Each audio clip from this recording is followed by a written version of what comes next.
Okay, we had some showers and storms move through overnight. We have been very busy in the Weather Center tracking these storms all night for you. They are now east of the area, so you can breathe easy. We have no severe weather expected through the rest of the day, but they came through and were racing. Some of these storms were moving at 80 miles per hour across the area, and they did some damage, specifically over in White County near Sparta. Want to give a heads up to folks who may be just waking up and turning us on the TV. I just got a report from emergency managers in that area that they are working very hard to clean up trees that are down, power lines that may be down. And keep in mind, when power lines go down, they could still be live. So be very careful if you are out, if you have some trees down in your neighborhood, make sure you're calling the proper people to make sure they're aware of any power lines that could be active and on the roadways. And that's the case in many of our southern tier where we had reports of trees that came down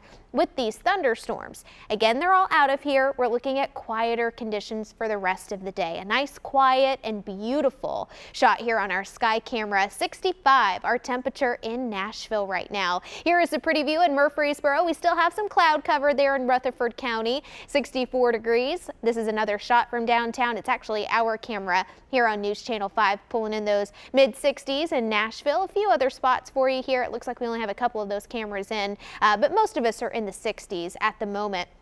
Already starting to see some of those clouds moving out towards Paris, Camden, Clarksville, where we still have a mostly cloudy sky in places across our eastern tier. And this is where we have some lingering, very spotty shower activity. Specifically, folks in Sparta, White County, where we have had reports of damage. You've had some rain move through, still have one little shower that's working its way into Cumberland County, but then I think we're going to be dry the rest of the day. Looking at a little light shower just south of McMinnville. That's north of the Grundy County area, but that's also on its way out. Temperatures in the 60s across the board. We've got one spot there in Parsons in Decatur County where we're in the upper 50s, but otherwise it's not too bad outdoors. We do have some wind gusts right now between 15 to 20 miles per hour, and that breeze will stick with us through the rest of the day today. Notice out of the west at about 15 to 20 miles per hour through the afternoon. Some sunshine will be there. We'll get peaks of sunshine throughout the day. Temperatures in the upper 60s to lower 70s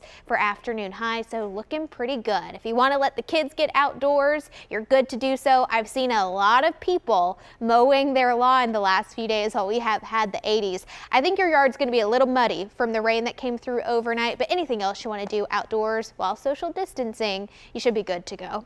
On Tuesday, rain and storms come back into the forecast, and I'll show you what that looks like very quickly. Most of the rain holds off until very late Monday night, so this is just after midnight. Some showers start to pull back in. Best chance to see rain will be Tuesday morning and Tuesday afternoon. The system is in and out of here pretty quickly. It's completely wrapped up once we get into Tuesday night, and thankfully we're not looking at any severe weather with this particular system that comes in. It's going to be cooler. Both Tuesday and Wednesday highs are only in the 50s. We're back up to the 60s and 70s by the end of the week.